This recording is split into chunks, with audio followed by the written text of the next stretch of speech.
put her on Facebook. It was great. Anya ní cosla he jumpur an torse ó na bísnart chachar. Bhí sí más daithe duine a rainiú le ríthir san na tíe ag an ócaid starúil. Tá mé mar macléin neuróíocht I gláiste an tríóide. Rinne mé over Johnfach I lár na cathach ag déanamh sais tuition nó ceir leis an over bhaile le póistí ó seád an fíorsaigh agus Ringsend. Chur an cloiste léachar an níanaar nó ní fiara ag grálam go raibh mé ag brith leis an tuairse. Ceapan go raibh an oscail ag gurí duine éigean na fiocha atá déanamh rudí beagán difriúil sú leis an roller derby sport nua in éireann. Chomaid le na codebre a léon na hálaíochta agus a dehas na háige.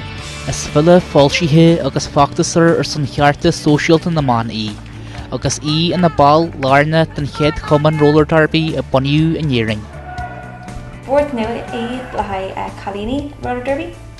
Imrítar ar squattaí rolólacha agus is sport fearnach agus tá sé ag fás an éireann inis. Bíon ceir na ag imirt ar gach fearn, agus bíon cúgar an buith ar an track ag gcóir amháin.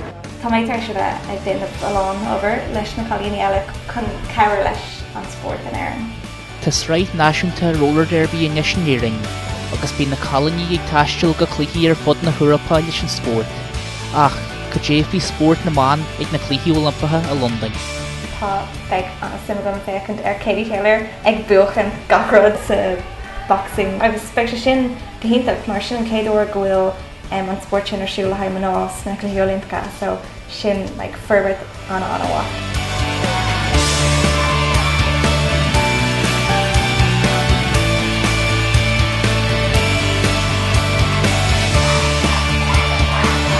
In the Pintach, bhí Sonia O'Sullivan a going, bhí Paul McGrath going, agus bhí Jedward a going darno. I am close to the Olympic torch. Agus bhí na slua go Hintach agus bhí an excitement ar gachtainna. It's Misha John, it's Misha Edward, she cut him off. Okay guys, it was an amazing experience. Carrying the Olympic torch was so awesome. We're proud to be Irish. Kahita. Is ónar mór is ónar an bhór agus muhíam mar sais mar cuid den fearn éireann beagáinín, you know, mar cuid de daine a bheoh siad chun sais éire chur ar an telefís agus ar an radio agus mar sin Gonig grab an tuairse imime lá níor creibh mé go raibh an ónar sinna go bheith ag leis an tuairse